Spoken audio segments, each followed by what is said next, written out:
For good reason, there has been a lot of talk in the media about viruses, diseases, vaccines, and etc.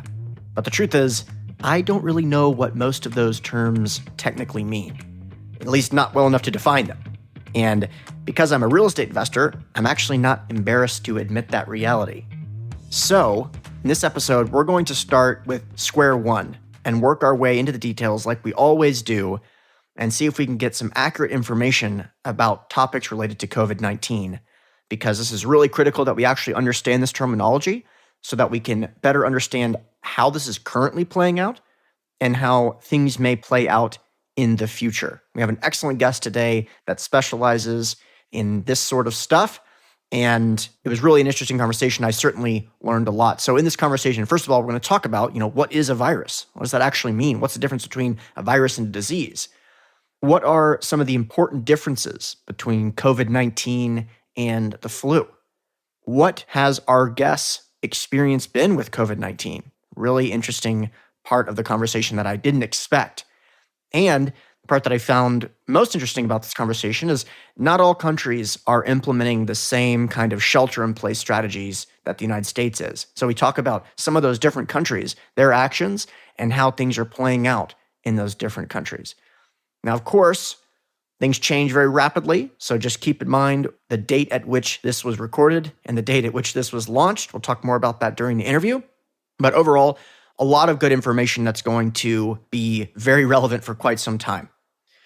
Hey, because everyone is cooped up during this COVID-19 shelter-in-place stuff all across the United States and all over the world, we decided to give away something that is extremely valuable, and I think that listeners of the show are going to find it very useful.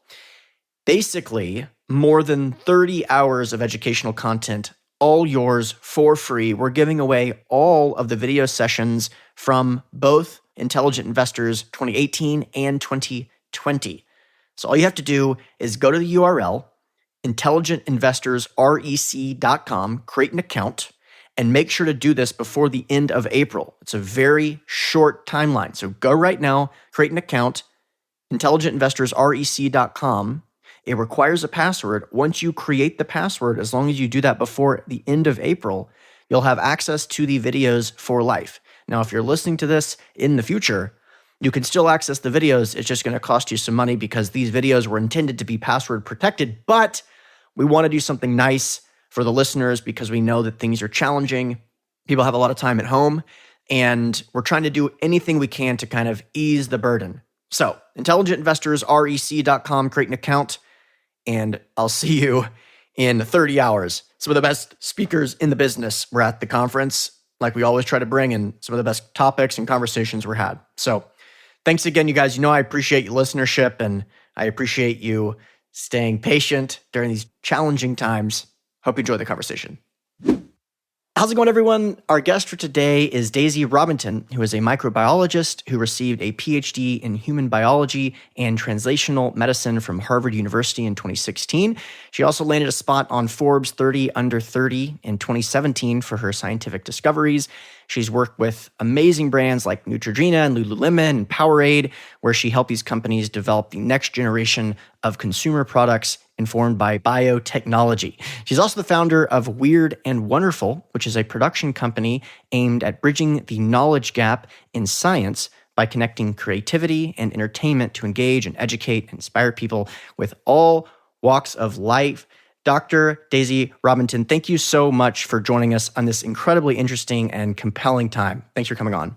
Thank you so much for having me. It's a pleasure to be here. So as we were talking about previously, this is a real estate show, and this is certainly the first time we've ever had a conversation quite like this one on the program. But honestly, I think it's important to understand what's going on from a scientific level so that we can apply this from an economic level, so that we can then apply this to an investment thesis. So in this conversation, we're going to start with the absolute basics and see if we can get into the details. But I want to start off with asking a question that I feel isn't asked enough, and I certainly don't know the true definition of. So let's start out with this. What is a virus? I'm so glad you're asking this, and I'm so glad we're starting here because I think there's actually a lot of misconceptions about what a virus is. And so I'm really happy to speak to that. I think what's interesting about viruses is that they're not actually living organisms. They are submicroscopic, they're infectious agents, but they're only able to replicate once they're inside a living cell. So essentially, what they're comprised of is genetic material, which is either the form of DNA, which all of us have in our cells, or RNA. And in the case of SARS-CoV-2, it's an RNA-based virus. So its genes are encoded in a single strand of RNA, and that is encapsulated by something called an envelope that's made up of lipids, which are sort of like fat, and proteins. And the proteins that are on the surface of that envelope are actually what allow the virus to recognize and bind to human cells. Some of your listeners may have read about the ACE2 receptor. That's actually what the virus looks for when it wants to dock onto a cell and infect it. So the protein in the viral envelope will find ACE2 on human cells, inject its RNA genome into the host cell, and that's where it'll hijack the host cell machinery to replicate and make a bunch of copies, which are then released out into the environment outside of the cell to infect other adjacent cells. So that's essentially how a virus works. Okay, and you also explained kind of how a virus can be transferred from, I guess, some cells and living in some person's body to another person's body and other cells is kind of that transmission effect between cells. Is that kind of a fair summary of what you kind of outlined just then? Well, there's the transmission that occurs. I don't know if transmission is actually the right word. As the virus is replicating, it's released locally in the host. So if you're infected with a virus and you have a bunch of cells that have the virus inside them, it's going to replicate and then be released from those cells, or it'll lyse the cell, break the cell open, and release a bunch of copies. So it'll create more infection within that same host. Okay. And depending on where the virus is infecting cells, it may or may not be transmitted to other people. So in the case of SARS-CoV-2, there's a lot of replication that occurs in the upper respiratory tract, which is why we have such a high level of contagiousness, because the upper respiratory tract has all of the sputum in it, and that's where the virus gets released into. So the droplets that are emitted from a person who's breathing or speaking or coughing or sneezing are containing virus that has been replicated within that upper respiratory tract. I see. And so that's where I'm not sure what the correct terminology is, but like the density of the virus is just in an area of your body which is like susceptible to transmission. Is that a fair statement? Well, the viral titer, or the density of virus in the body, is going to be dependent on which cells the virus has infected. So and that's going to actually differ between viruses for sure, but even within patients, there's replication that's occurring in the lungs, and there's replication that's occurring up in the throat, and any other cell type that has that ACE2 receptor on it can have replication occurring. And in humans, that includes cells of the heart, that includes cells of the GI system. So there's actually a huge number of places in our body where replication can occur. But when you think about the ability of the virus to be transmitted to other people, the way that we see that happening really in this particular scenario is through droplets or exposure to sputum that contains virus. That's sort of the high transmissibility feature of this virus. Okay. Mm-hmm. This is a question that obviously was coming up very early on as soon as this started to be something that the media was discussing, which is this just a normal flu, right? And they were trying to compare a normal flu to what this is today. Let's talk about why COVID is a unique virus, especially compared to the flu, which is what most people are, commonly thinking of when they're thinking about a virus. Mm-hmm. Right. I think that what is really distinguishing SARS-CoV-2 from other types of viruses that we're more familiar with is that it seems to be more contagious, and part of this is because it has a longer incubation time. So what that means is that as soon as a person is exposed, there's a delay between the moment that they're exposed and their cells become infected and the time that they start seeing symptoms. So for flu, that incubation period tends to be a bit shorter. And in this case, the median amount of time that passes from the time someone is exposed or infected and the time that they see symptoms or notice symptoms in themselves is about 5 days. I think it's a little over 5 days, actually. And the period of time that they're most contagious is 0 to 2 days before those symptoms begin. And so we're seeing this high contagiousness level before most people even know that they have been exposed or infected. And that's why it's being transmitted so rapidly. And that's also why it's quite different from the flu, where it's much easier and quicker to sort of notice these symptoms and isolate someone or stay home or do whatever you might do. So that's really one of the key features that's quite important about this virus and distinguishes it from others. Makes a lot of sense. And I think, just to put that another way, you could easily see someone going on a vacation, getting the virus, either going home or going somewhere else, or even going on a vacation without even knowing that they're feeling poorly. And then there is this whole question about the percentage of people that are asymptomatic, meaning that they do have the virus and they don't have symptoms, but can still get someone else sick because they don't really know.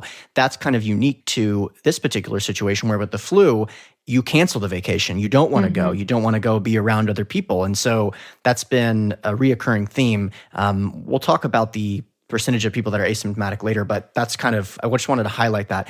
Another thing that I have found, at least through the things that I've been reading, is that there's a significant delta between the severity of cases. I mean, even putting aside the discussion about people that are asymptomatic, people that have the disease and do experience symptoms, it seems to be that you can have them from having, mild respiratory problems or a fever to, life-threatening situation. Is that accurate, or is that something that I've misconstrued? And what are your thoughts on that?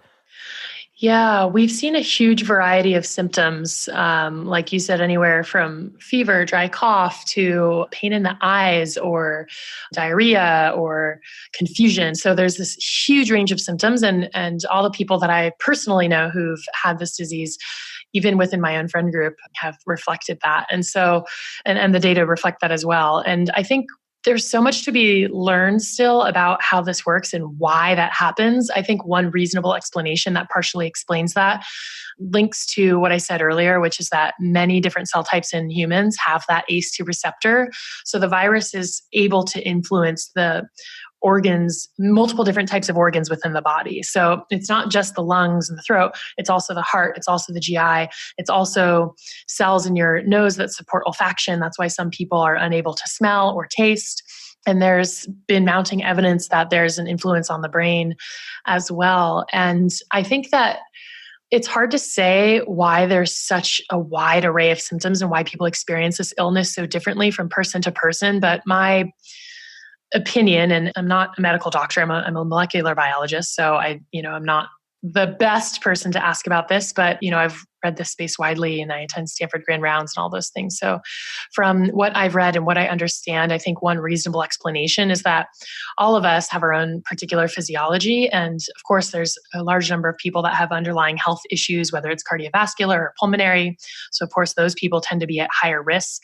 In America in particular, we have a huge proportion of the population that has diabetes or obesity, both of which are high risk factors for this.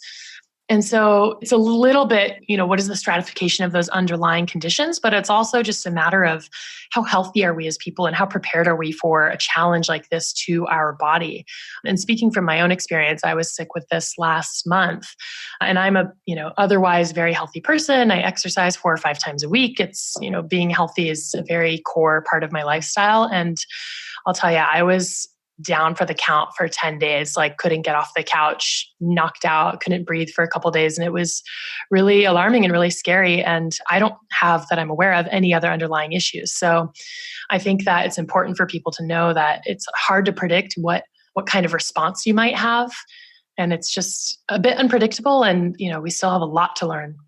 Wow. Okay. So I actually didn't know that you had this. So walk us through that process. I mean, did you go to the hospital? Did you get tested? What did that look like? Sure. It's interesting. I mean, to your point you made earlier, I'm actually in Cabo San Lucas right now at my family home. And I was here for a bit of time doing a writing project, working remote. I normally live in Brooklyn in New York. And my boyfriend flew out here early March to, get out of New York City as things were starting to get a little bit hectic there. And the day after he arrived, he came down with fever. And like you said, he was feeling totally fine up until the day that he got fever, which is the day after he came. So of course, we're thinking about all the people that were on the airplane, which thankfully by then airplanes had sort of emptied out. But I got sick a few days later, started with cough, then some really severe body aches and headache, progressed to fever, chills, and extreme fatigue. And, there's not much to be done. I didn't really know what was available here in Cabo in terms of testing or anything like that, they did have a hotline to call if you thought you might have COVID. So I called that hotline. They suggested I visit the local clinic here, which was supposed to be triaging COVID-19 related symptoms. So I went to go visit that clinic, and they tested me for flu and bacterial infection and informed me that they didn't have testing. I believe they did have testing, but it was just for severe cases. That's what I read in their sort of COVID response online fact sheet. But in any case, I wasn't able to get a formal test, but I tested negative for everything else. And then it turns out that my boyfriend actually had spent a fair amount of time with a few people before leaving New York City and before any of the social distancing measures were put in place, who ended up testing positive that same week with COVID-19. So we sort of did that contact tracing back and identified that he'd spent a full evening with several people that ended up getting sick a few days later. And they reached out to him and he's like, well, I'm down with fever and now my girlfriend has it. And so that's the situation. And it took us about 10 days to start feeling better. And now it's been over a month. And while I am back in terms of energy, I do notice that I still am dealing with some kind of lung pathology. I'm not really able to exert myself without having severe shortness of breath. And it's just a bizarre, uncomfortable reality now. Man, I am terribly sorry to hear that. And I saw in your bio that you do a lot of working out, and that's part of your kind of your persona, your brand, and being healthy. And that is a drag. The social distancing thing is one thing, but I have been fortunate enough I have like a very small version of a home gym, and being able to like redline it during this is a way to keep things on track mentally. Yeah. So I'm sorry that you're going through that. Although I will say to you and to your listeners, it isn't recommended to do like super intense workouts because they actually challenge your immune system. I mean, if you're super quarantined and you're not anticipating being exposed to COVID-19, I say go for it. And I love a super intense workout, but it is currently recommended by medical doctors to just engage in moderate exercise at this time. Totally get it. And the listeners can choose for themselves what they want to do personally. But I will say that I did run a marathon the week before things got really crazy in the United States. Oh, wow. And in terms of like being immunocompromised, in terms of like overexertion, that's like a textbook example. Let's get 30,000 or 50,000 people together and run across Los Angeles. And all at the same time, if that marathon was just a week later, I'm confident it wouldn't have happened. So I didn't get sick. Yeah, I know LA kind of got a lot of flack for that, right? I actually was in LA during that as well, giving a lecture at UCLA. I was almost late to because I got stuck on the other side of the marathon. But it's interesting that went forward. It's probably the last international marathon that's going to happen for a little while. Right. Well, I will just go ahead and apologize. One of the best things about running the LA Marathon is that running like marathons isn't necessarily like the biggest thing in LA. Like Boston, people love it and everything. But in LA, when you say, oh, I'm running the LA Marathon, people go, oh, so you're the reason like it's going to be ruined for a weekend because the traffic's already bad here. Absolutely. It's so hard to get around it. I was like, where do I even go?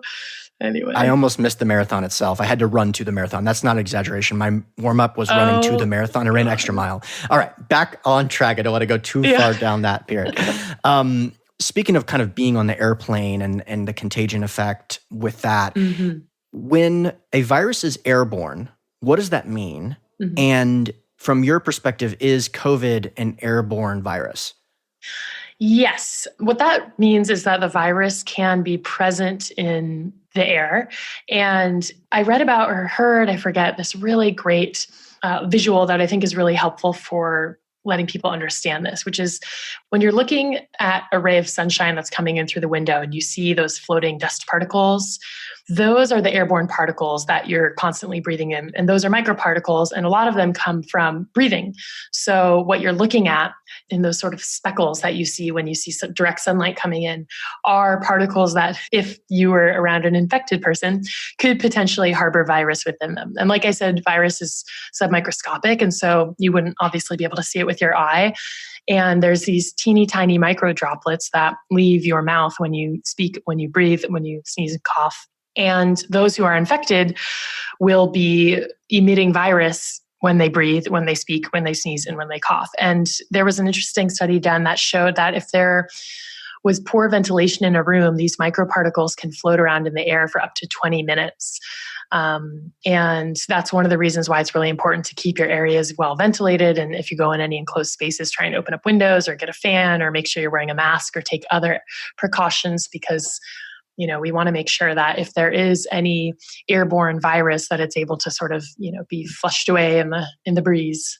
Sure. Okay. And this is obviously important for something like an airplane, which obviously passenger travel recently looked up the stats. It's down 98% recently. So it's unrelated to this, but it's probably good given that that's where, potential for contagion is extremely high. Go ahead. Yeah, I think I'd say two things to that. One, obviously it's important that people wear masks. I think it's semi-protective, but I think what's more important is, given the fact that most people don't know that they're contagious for several days before they start exhibiting symptoms, the mask is actually super effective at preventing the spread of microdroplets or droplets from your nose and mouth. So one of the key reasons for wearing the mask is if you happen to be infected and not know it, you're reducing the amount of contagion that you're contributing to. Yeah, good point. Very good point. And I know the CDC has been kind of confusing on this particular point, but if you look at the studies, which I have, not all of them, of course, but I have seen data that's very compelling that masks do help, especially with this particular type of thing. It's very clear that it does help in some manner. So that was kind of confusing when that stuff started happening. I'm glad it does seem to be resolved, at least to a large degree. And I think the perspective shift of it as well, thinking about, thinking to yourself, I might be contagious and who else might I be infecting if I don't know? That's a good way to be thinking about it, instead of looking at other people fearful that they might infect you. It's really, you're wearing the mask so that you don't infect others in case you happen to have been exposed and not know it. Understood. So the battle cry, through governments, through media, through every single source recently, most sources, I should say, has been about flattening the curve. First of all, before we get into this conversation, let's talk about what that concept means and what some of the implications are of that initiative. Sure. So flattening the curve refers to reducing the spread of the virus in the immediate future. If we were to take no precautionary measures, this virus would rapidly spread among the population, person to person, and it would lead to an enormous amount of infected people and a huge strain on our hospital system.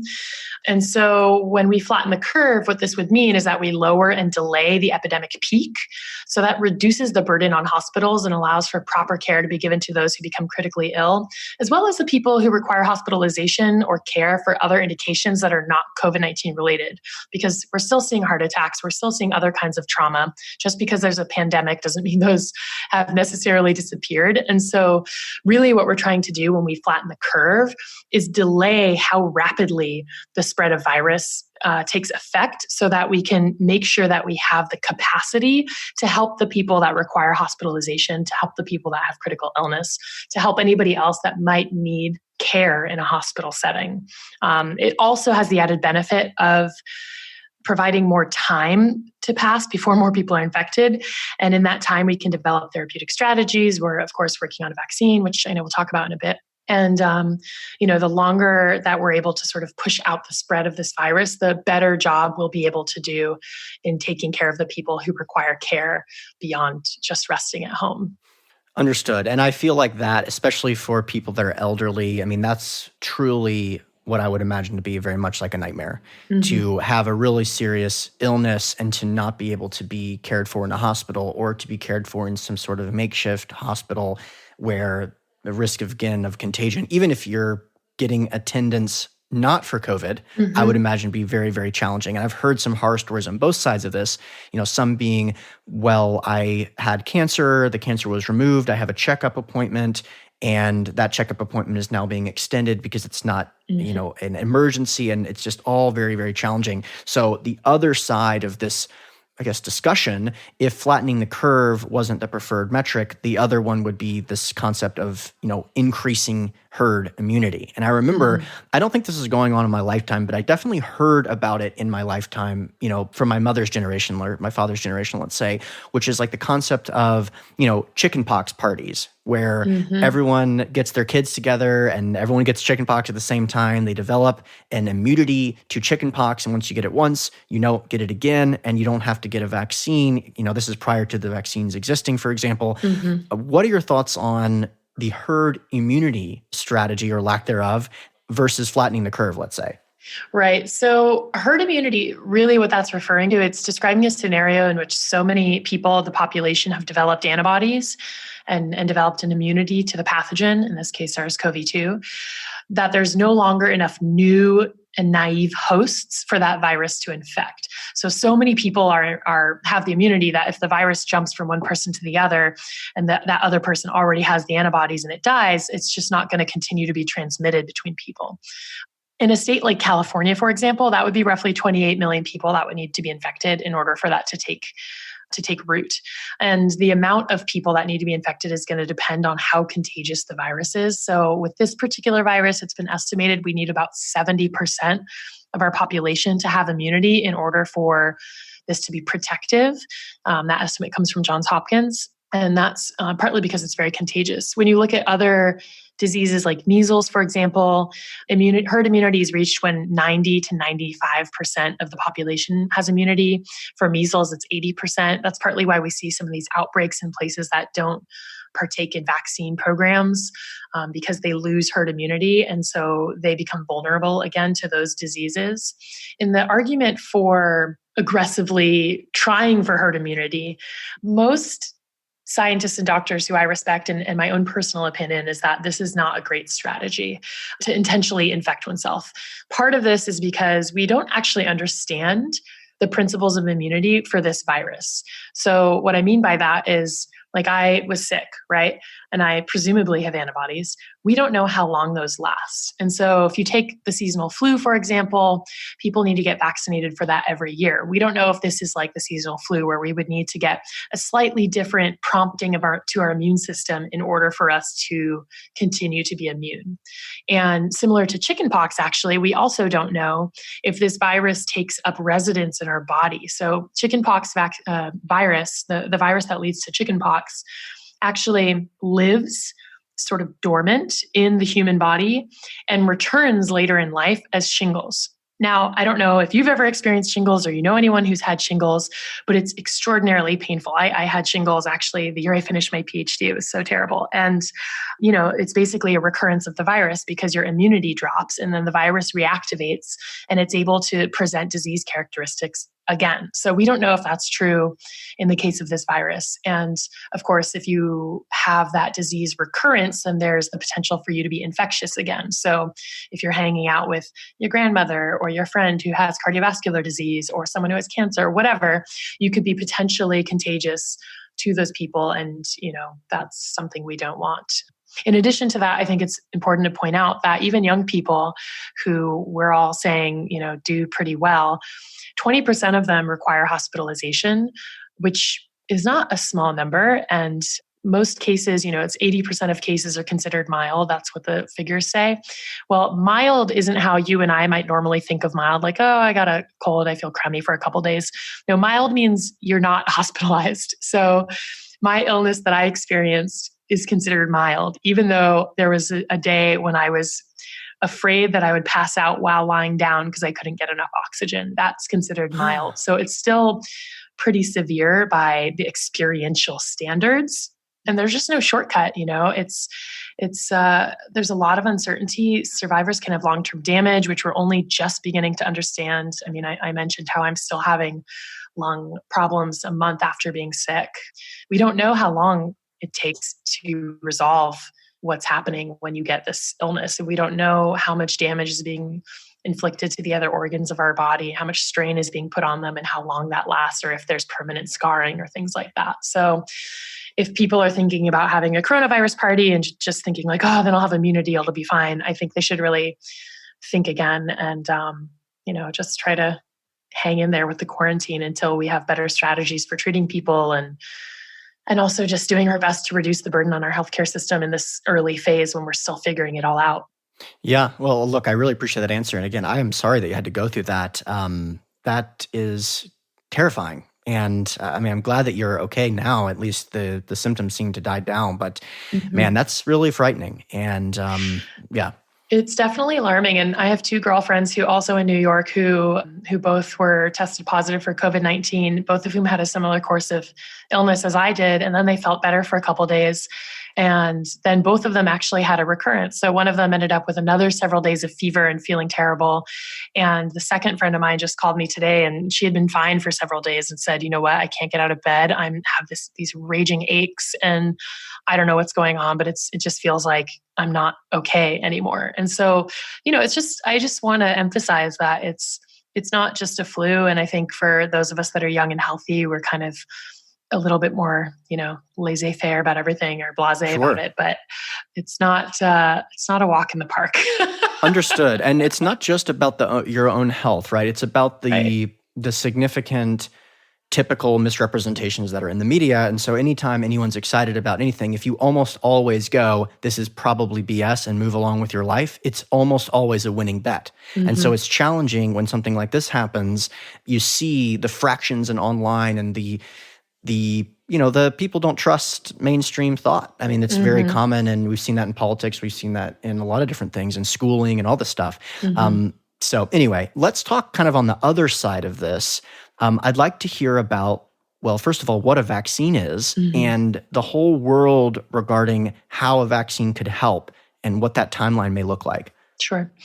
So a vaccine in principle is basically teaching your body's immune system how to react to future pathogens. So usually what's done is you use a disease-causing agent, a weakened version of it. So in the case of a virus, you'd use either a weakened virus that you could take a virus and adapt it in a lab to be weaker so that it doesn't lead to the same severity of illness it normally would in its natural state.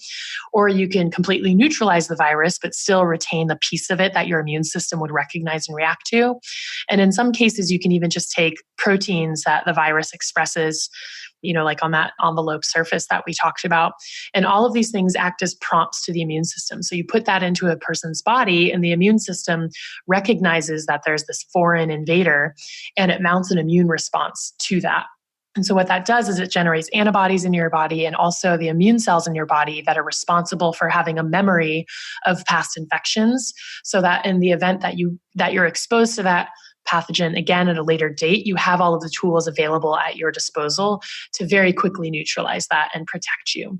So that's in principle the way that a vaccine works. And really it's all about the fact that if you have that immunity, that on the second exposure or the natural exposure, if you will, your body's already ready to mount an effective response and you won't actually become ill or transmit that to other people. And what is the typical success rate of a vaccine? Yeah, that's a great question. And I actually don't know the answer to that. And I think, when we look at things like the flu, I think those are probably the most problematic vaccines because the flu virus, as we know, mutates from year to year. So we develop vaccines based on predictive modeling of what that flu will look like that given year. Aside from that, the vaccines that most of us have received are all very well studied and very deeply studied in terms of their efficacy and also their safety. And that's partly why there's such a long amount of time before vaccines are really ready, is because we want to make sure that they're actually efficacious.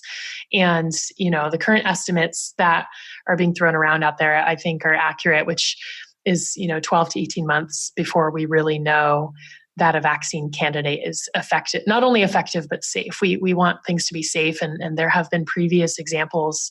I don't remember if it was SARS or MERS, but there's another respiratory virus that there was development of a vaccine for. And in some cases, when you prompt an immune system in a vaccine-like strategy, the second introduction of that pathogen actually leads to a more intense immune response in such a way that's damaging to the host or damaging to the patient because of the huge cytokine storm or the huge immune reaction that occurs, which actually can be really damaging to our tissues when there's too much inflammation and an overactive immune system. So safety is a really key priority here. And that's partly why it takes so long to get these into a place that they're ready to be put into people. Understood. And I think I did some very light research in preparation for this call. It does seem like there isn't a vaccine for SARS. Is that correct? I don't believe so. I think you're correct. Mm-hmm. Yeah. And so, I think that's kind of concerning given that it's my understanding that this is I don't know what the correct terminology is. It's a relative. It's an ugly cousin of SARS. So does that matter in terms of the ability for, because they're related? We're a little bit outside my wheelhouse in terms of expertise. From what I remember about SARS-1 is that because it was neutralized so quickly, it wasn't really needed on the same level to get the vaccine going. I'm not totally sure exactly why that effort stopped. And again, it may be related to the anecdote that I just shared, which I'm just blanking now on whether that was SARS or MERS, but it's pretty difficult to develop a vaccine. And I think a lot of the strategies being used right now for SARS-2 are very promising, but we just don't understand the pathogenesis of SARS-2. So whether or not it's related to SARS-1, it's still its own virus and it still has its own dynamics. So we really have a lot to learn in terms of how that works before we'll be able to reliably say what a vaccine can and cannot do for this particular virus. Understood. And I appreciate the honesty about the focus in terms of your background otherwise, and that's very much appreciated. And then we may go further down that path, so just let me know. Sure. One of the things that I've found interesting about this is that we're trying to get as much information as we can. JP Morgan has been tracking different countries, in some instances tracking different states within the United States, trying to find out if there's anything that we can learn, if there's anything that's working. There's been some interesting data coming out of different countries. And just let me know if you haven't been tracking this. I haven't been tracking it very closely, only just anecdotally, just reading when I can. Iceland is one that's interesting because it does seem like there's a lot of information in terms of a very high percentage of the population that's being tested. Have you looked into the case of Iceland, and do you have anything to comment on about that one? Yeah, I'm somewhat familiar with their approach. I haven't looked into it super deeply, but what they've done or what they're saying that they've done, I haven't looked deeply enough to know whether or not it's true.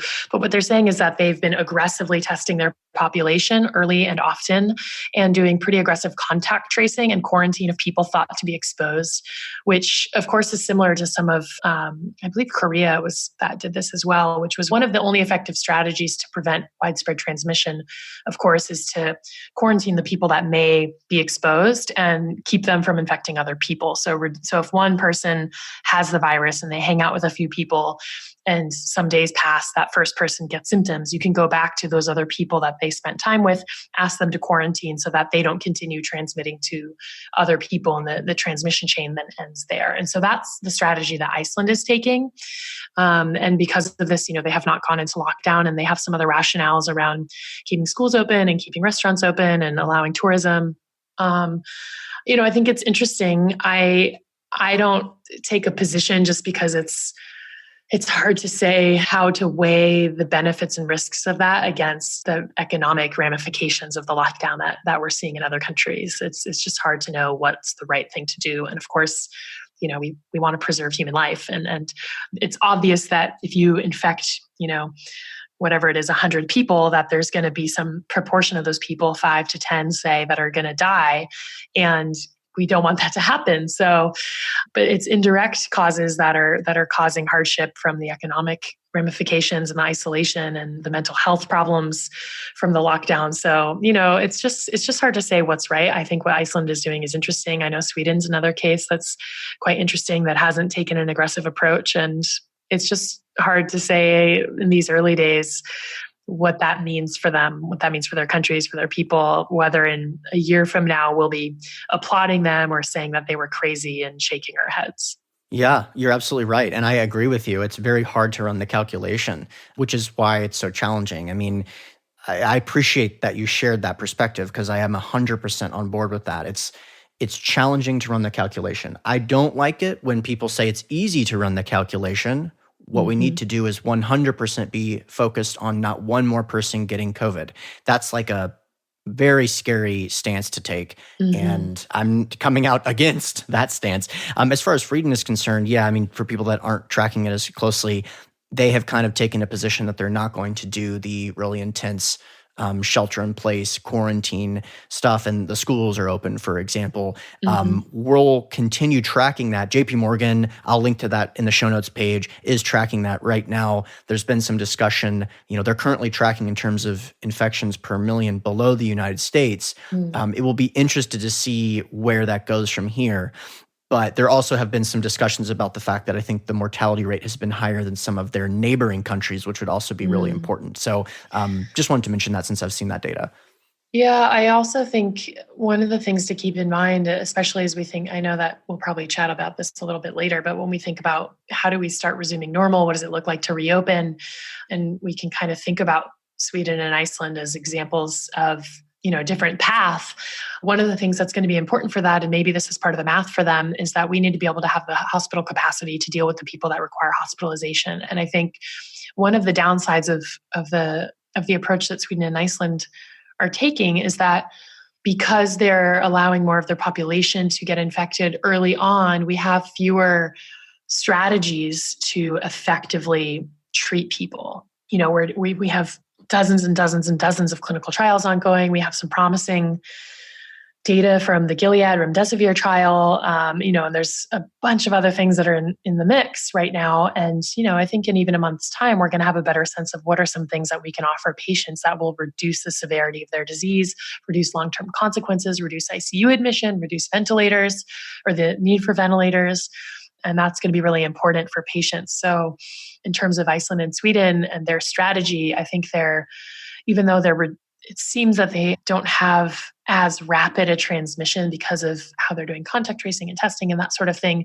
They still are depriving their people of the time that it requires to give better care for this particular illness.